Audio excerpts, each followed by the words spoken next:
आपको मार्क करके बताए थे कि बाय जोन था, यहाँ से सेल जोन था और ये नीचे से बाय जोन था, लेकिन मार्केट इस हमारे बाय जोन पे टैब ही नहीं हुई। तकरीबन 10 पिप्स या 100 पिप्स के अकॉर्डिंग पहले ही बाय साइड निकलेगी। ठीक है। उसके बाद आज के दिन के हम एनालिसिस करते हैं, क्योंकि जब भी हम एनालिसिस स्टार्ट करते हैं ना, तो आप लोगों ने क्या करना है, डे का टाइम फ्रेम लास्ट में देख रहे हैं। अब यहाँ पे देखो वीक यहाँ पे स्टार्ट हुआ, एक दिन डाउन साइड लगा, उसके बाद देखो काफ़ी मोमेंटम के साथ इसने देखो डाउन साइड ब्रेक किया। उसके बाद यहाँ पे देखो अगली कैंडल ने भी इसको इसी लोइस पॉइंट के नीचे क्लोजिंग भी दे दी है, काफ़ी मोमेंटम के साथ ड्रॉप कर दी है। और उसके बाद यहाँ पे एक और आपको एंड पे ना इंशाल्लाह प्रॉपर ट्रेड प्लान करके भी बताऊंगा कहाँ पे ट्रेड लेनी है। मैं आपको टॉप डाउन एनालिसिस दे रहा होता हूँ, पहले हम बड़ा टाइम फ्रेम देखेंगे, फिर उसके बाद छोटे टाइम फ्रेम के अकॉर्डिंग हम अलाइन करेंगे कि मार्केट का बिहेवियर सिचुएशन कैसी हो सकती है। तो इसको कंप्लीट एंड तक देखिएगा, तो फिर ही आप लोगों को समझ भी आएगी। और उसके बाद देखें, इसने इस लो के नीचे भी कैंडल की क्लोजिंग दी है, यानी कि ये भी लो बनता है, तकरीबन सेम ही बनता है। ठीक है, यानी कि हमारे पास आज के दिन भी ड्रा ऑन लिक्विडिटी जो है ना, वो ये लो इस पॉइंट है कि मार्केट को इस पॉइंट को हिट करना चाहिए इस कैंडल के बिहेव पे देख के। लेकिन यहाँ पे देखो एक दिन यानी कि सोमवार वाले दिन मार्केट ओपन होती है, डाउन साइड क्लोजिंग देती है। उसके बाद मंगल वाले दिन तो काफ़ी मोमेंटम के साथ ये ब्रेक करती है। उसके बाद बुध वाले दिन तो मार्केट ने अगेन डाउन साइड ब्रेक किया। अब यानी कि 3 दिन मार्केट लगातार डाउन साइड आ रही है। तो अब मार्केट का, अब जुमेरात है आज का दिन, और आज क्योंकि कल वीकेंड है, क्लोजिंग है, ठीक है, फ्राइडे है, आज का दिन मुझे ऐसा लग रहा है, ठीक है, एक प्रेडिक्शन है अब हर अकॉर्डिंग, यानी कि मार्केट को वॉच करते करते, कि आज के दिन ना ये मुझे लग रहा है कैंडल की जो क्लोजिंग है वो बाय साइड ही होगी। कैंडल की क्लोजिंग जो है ना बाय साइड हो सकती है। ठीक है, अगर मार्केट छोटे टाइम फ्रेम में देखेंगे ना कि क्या क्या सिनेरियो मिल रहा है, अगर वैसा मिले तो देन फिर देखेंगे। अब यहाँ पे देखो इसने इसकी लिक्विडिटी ली है, ठीक है, ये एक्सटर्नल रेंज लिक्विडिटी है ना, इसने इसकी लिक्विडिटी स्वीप कर ली है। उसके बाद अब इंटरनल रेंज लिक्विडिटी होती है कुछ आपके फेयर वैल्यू गैप होके, या ये इंटरनल रेंज लिक्विडिटी में आ जाता है। ठीक है, अब यहाँ पे देखो, अब इसने इसकी लिक्विडिटी स्वीप की है। अब मुझे लग रहा है कि मार्केट अब यहाँ से लिक्विडिटी इसको स्वीप करके देन यहाँ तक मार्केट जा सकती है, यानी कि अब इसका इन पॉइंट्स को लेने जा सकती है। ठीक है, क्योंकि मार्केट जब भी मूव करती है ना अपनी रिट्रेसमेंट पूरी करती है, रिट्रेसमेंट लेके ही बाय और सेल होती है। ठीक है, यानी कि ये हमारे पास अब की लेवल है कि मार्केट का इस पॉइंट पे आना बनता है। ठीक है, तो अब इसको हम H4 के टाइम फ्रेम पे देखते हैं कि H4 का टाइम फ्रेम हमें क्या कह रहा है। H4 का टाइम फ्रेम देखो, यहाँ पे उसने क्या किया है H4 के टाइम फ्रेम के अकॉर्डिंग, जस्ट अ मिनट, यहाँ पे देखो, सबसे पहले तो ये चीज़ देखें कि मार्केट का यहाँ पे देखो ये सारी की सारी क्या पड़ी हुई है, एक लिक्विडिटी पड़ी हुई है।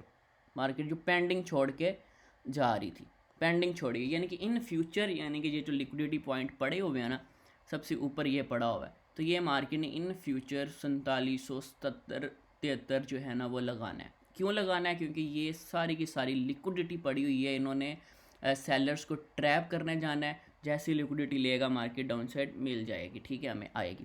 उसके बाद हमारे पास अब नियरेस्ट जो लिक्विडिटी पॉइंट पड़े हुए हैं ना, वो सबसे पहले तो ये पड़ा हुआ है कि मार्केट का इसको हिट करना बनता है। और अगर हम इसकी ओवरऑल रिट्रेसमेंट भी देखें ना, यहाँ से लेके यहाँ तक, तो यहाँ से लेके यहाँ तक रिट्रेसमेंट देखें हम, तो ये देखो 50% से ऊपर ऊपर ये बन रहा है। ठीक है, यानी कि इतना तो इसका अब यहाँ से लेके यहाँ तक पुल बैक इसका लेना बनता है। ठीक है, मार्केट की रिट्रेसमेंट 50% ऑलमोस्ट तो मार्केट को लेनी चाहिए, बाकी मार्केट ऊपर जाए वो तो अलग सिनेरियो है ना, ये चीज़ होगी। फिर उसके बाद अब यहाँ से हम H1 का टाइम फ्रेम देखते हैं। H1 के टाइम फ्रेम पे ना आपको एक सिनेरियो समझाता हूँ, थोड़ा सा जूम करके।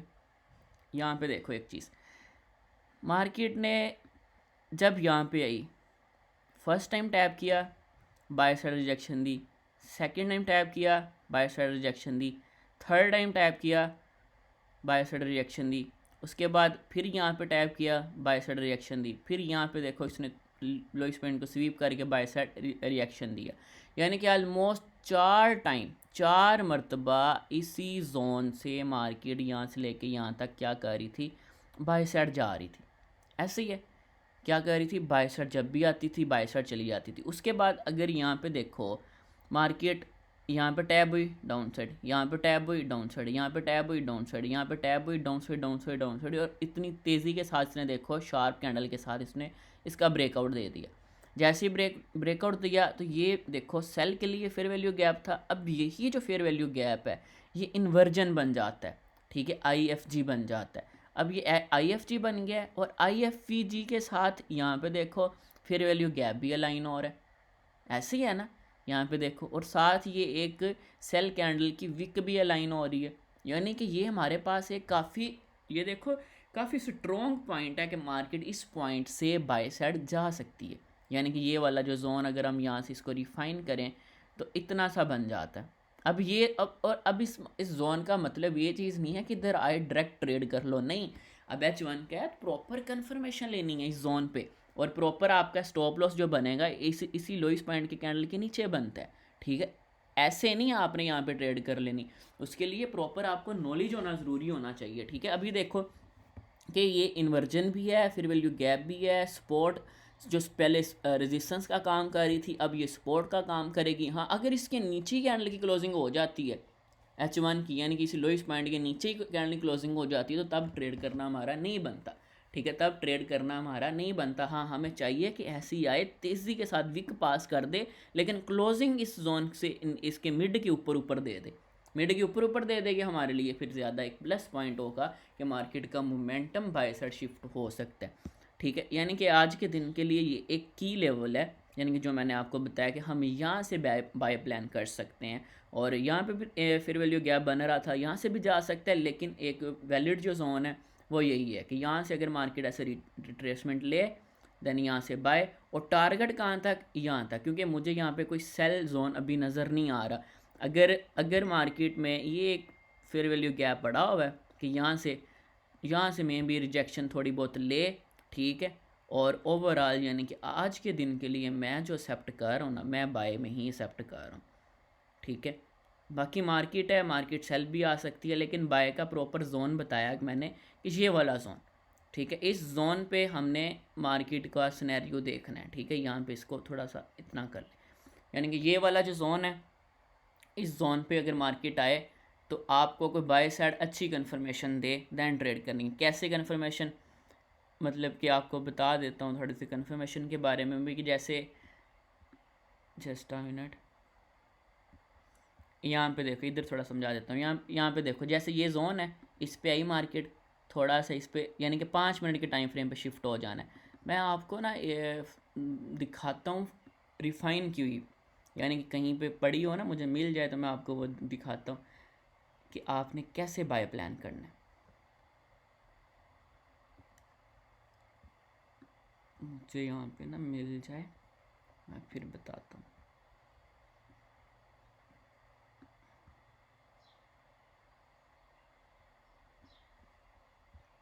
अच्छा, यहाँ पे देखें, फॉर एग्जांपल मार्केट ने इधर से बाय से रिस्पॉन्स तो नहीं दिया, लेकिन आपको एक कन्फर्मेशन बताता हूँ कैसे लेनी कैसे है। अब यहाँ पे देखें, यहाँ पे देख लें सेल साइड की ना प्रॉपर कन्फर्मेशन भी थी यहाँ पे मैं बताता हूँ कैसे। अब यहाँ पे देखो, फर्स्ट ऑफ ऑल ये देखो, ये हमारा एक की लेवल है, ऑर्डर ब्लॉक है सेल के लिए, ऐसे ही है, 5 मिनट का टाइम फ्रेम है। जैसे ही देखो 5 मिनट के टाइम फ्रेम पे शिफ्ट हुई, हमने सेल कब करना है, हमने इसका वेट किया कि मार्केट इसको प्रॉपर टैब हुई। अब ये चीज़ आपने, अब H1 का टाइम फ्रेम है, आपने 5 मिनट में शिफ्ट हो जाना है। अब आपने ये सिनेरियो देखना है। अब देखो मार्केट से दिया ऊपर जा रही थी, फिर देखो उसने नीचे आई, फिर उसने देखो ये सीधा एक हाई लगा दिया, ऐसे ही है। अब आपके पास रिसेंटली लोइस पॉइंट कौन सा है, जारी बात है ये है ना रिसेंटली लोइस पॉइंट। अब इसके नीचे कैंडल की क्लोजिंग होना ज़रूरी है। जब इसके नीचे कैंडल की क्लोजिंग हो जाती है, नियरेस्ट जो अब आपके पास सेलिंग पॉइंट होता है ना, उधर से आपने सेल कर लेना। कहने का मतलब ये चीज़ है, यहाँ 50% से इधर से मार कर लेना है, इस हाई से लेके इस लो तक मार किया। जैसे ही मार्केट 50% पे टैब होती है, आपने सेल कर लेना स्टॉप लॉस इसके हाई के ऊपर, ठीक है। और उसके बाद टारगेट जो आपका मतलब 1/2 1/3 इतना लाजमी लेना है। ये ना हो कि आप वो क्या कर लो, क्या कहने का मतलब उस चीज़ का कि लूटना नहीं है पूरा मार्केट को, बस 1/3 1/2 लेके इतना ही अपना टारगेट रखना है, ठीक है। तो ऐसे आपने कन्फर्मेशन ले लेनी है, जैसे मैंने आपको बताई है इस टाइप पे कन्फर्मेशन लेके आपने ट्रेड प्लान कर लेनी है इस प्राइस पे, ठीक है। यानी कि ये चीज़ होगी। अब उसके बाद सेलिंग जो जोन है, ये सारे का सारा जोन है सेल का ही है, सारे का सारा जोन सेल का ही है। लेकिन इसमें मैं आपको कुछ पॉइंट बता देता हूँ कि किस पॉइंट पे ज़्यादा हमें सेल होने के चांस लगते हैं। सबसे पहले तो ये देखो ना, ये एक हाई पॉइंट है। जब भी मार्केट इस हाई के पास अगर तो इसके ऊपर कैंडल क्लोजिंग दे देगी H1 की प्रॉपर, तो हम स्ट्रॉन्ग कैंडल तो सेल मतलब नहीं करें। अगर इस टाइप की इस वीक पास करके इस टाइप की कैंडल बना देगी ना, ये जो ग्रीन शो हो रही है इस टाइप की, तो हम यहाँ पे सेल प्लान कर सकते हैं, ठीक है। फिर हम क्या कर सकते हैं, सेल प्लान कर सकते हैं इस प्राइस पे। और उसके बाद हमारे पास जो नेक्स्ट सेल जोन है वो ये वाला है, यानी कि इस हाई के स्वीप होने पे फिर आपने यहाँ पे देख लेना है 15 मिनट या 15 मिनट पे, 15 मिनट पे यहाँ पे अगर कोई सेल की इंडिकेशन मिले, इंडिकेशन जैसे कि मैं कन्फर्मेशन आपको लाजमी बता रहा होता हूँ, इस टाइप की कैंडल मिल जाए, या जो आप कैंडल स्टिक जानते हैं, कोई पैटर्न जानते हैं, उस टाइप की बन जाए कि यहाँ पे कन्फर्मेशन मिलेगी सेल कहाँ तक एक्सेप्ट कर सकते हैं इसी, क्योंकि ये अब सपोर्ट का रेजिस्टेंस का काम करेगी। जब इसने इसको ब्रेक कर दिया तो फिर ये सपोर्ट का काम करेगी, तो यहाँ से यहाँ तक इसका रिट्रेसमेंट लेना बनता है फिर, ठीक है। तो ऐसा सिनेरियो होगा। जैसे यहाँ पे देखो ना, अभी मार्केट यहाँ तक आई है, यहाँ से अब इसका नीचे ये रेजिस्टेंस पड़ी हुई थी ना, पहले यहाँ पे देखो ये रेजिस्टेंस थी, पहले सपोर्ट थी, रेजिस्टेंस बनी है। अब मार्केट का इसका इतना रिट्रेसमेंट लेना तो बनता है ना प्रॉपर, इसको रिट्रेसमेंट ले के देन मार्केट बाय साइड जाएगी। अब मार्केट है मे भी अगर इसने बाय साइड जाना है, थोड़ा बहुत नीचे विक पास भी कर दे, ठीक है, H1 के अकॉर्डिंग। लेकिन जब आप कन्फर्मेशन लोगे ना, कन्फर्मेशन आपको क्लियर कट बता देगी कि मार्केट का क्या बिहेवियर होने वाला है। जैसे कि देखो अभी करंटली जो है ना बिहेवियर, क्योंकि आपके सामने करंट एनालिसिस करके आपके साथ दे रहा हूँ, प्रॉपर ट्रेड्स हैं इसके ऊपर, आप ट्रेड ले सकते हो, आपको इन फ्यूचर काफ़ी चीज़ें सीखने को मिल सकती। अभी ये देखो ये एक हाई लगा है, ठीक है, 5 मिनट के टाइम फ्रेम के अकॉर्डिंग। अब रिसेंटली लोइस पॉइंट इसको अगर अब इसको बाय साइड पे जाना है ना, हमने बाय प्लान करना भी है, इसको लोइस पॉइंट को ऐसे स्वीप करे, देन इधर से बाय नहीं करेंगे। ऐसे मार्केट अगर तो ये हाई लगा हुआ ये लगा रहे, ऐसे बाय साइड जाएगा, देन नीचे अब रिट्रेसमेंट जब लेने आएगा, देन उस पॉइंट पे हम बाय करेंगे और टारगेट हमारा ये ऐसे हाईएस्ट पॉइंट। और कभी कभी होता है कि मार्केट इसी जोन से निकल जाती है ऊपर, फिर आपको वो कन्फर्मेशन और ज़्यादा लेनी पड़ती हैं, यानी कि ज़रूरी नहीं होता इतनी रिट्रेसमेंट ले, वो इधर से भी निकल जाती होती है, क्योंकि इसको सपोर्ट बना के मार्केट बाय साइड निकल जाती है, ठीक है। तो ये सारी चीज़ें नॉलेज के साथ साथ, क्योंकि जो मैं आपके साथ शेयर कर रहा होता हूँ ये प्रॉपर एक कंसेप्ट होता है, नॉलेज होती है, ठीक है, उसके अकॉर्डिंग आप लोगों को बता रहा होता हूँ, ठीक है। तो उम्मीद है कि आपको समझ आई होगी, और ऐसे एनालिसिस करना आप लोगों को समझ आया होगा, कैसे हमने एनालिसिस करने हैं, इसका ओवरऑल व्यू समझ आया होगा कि मार्केट का ओवरऑल व्यू क्या है, ओवरऑल मार्केट का सिनेरियो क्या है। अभी देखो ना, अगर इसको ब्रेक नहीं करती तो मार्केट का ओवरऑल व्यू इस टारगेट है, इसको हिट करना है उसने, और अगर इसको ब्रेक कर देती है तो इसका फिर टारगेट ये है, इसने इसको हिट करना है। अगर इसको भी ब्रेक कर देती है तो इसका टारगेट फिर ये है। पता नहीं, ओवरऑल आपको रिव्यू मतलब व्यू दे रहा हूँ कि ऐसा ऐसा सिनेरियो हो सकता है। अब उसके अकॉर्डिंग फिर आपने छोटे टाइम फ्रेम में जाके, अगर आपको नॉलेज है थोड़ी बहुत, तो आपने वहाँ पे ट्रेड प्लान करनी है, और इंशाल्लाह आपको अच्छा खासा रिस्पॉन्स भी मिलेगा। मेरा जो मकसद होता है आप लोगों को एजुकेशन देना, बाकी करंट बिहेवियर पे मार्केट का समझाना, बाकी आपने खुद अपने अकॉर्डिंग जो भी रिस्क रिवार्ड रेशो के अकॉर्डिंग काम करना है। इंशाल्लाह काफ़ी कुछ आपको सीखने को भी मिला होगा। बाकी अगर आप चाहते हैं बिल्कुल फ्री ऑफ कॉस्ट ट्रेडिंग सीखना, तो ये मेरा कॉन्टैक्ट नंबर है, इस कॉन्टैक्ट पर रब्ता करें, और नीचे डिस्क्रिप्शन में मैंने दिया होगा चैनल, व्हाट्सएप चैनल का लिंक, उसमें अपडेट्स वगैरह ट्रेड्स वगैरह देता रहता हूँ, ठीक है, तो उसको भी ज्वाइन कर लें। बाकी ये कॉन्टैक्ट नंबर है, इस पर भी रब्ता करें, आपको उस चैनल में ऐड कर लूँगा। तो इंशाल्लाह ऐसे एनालिसिस देखते रहें, डेली बेस पे 9 बजे अपलोड करता होता हूँ, तो डेली बेस पे इंशाल्लाह आपको ऐसे एनालिसिस मिला करेंगे।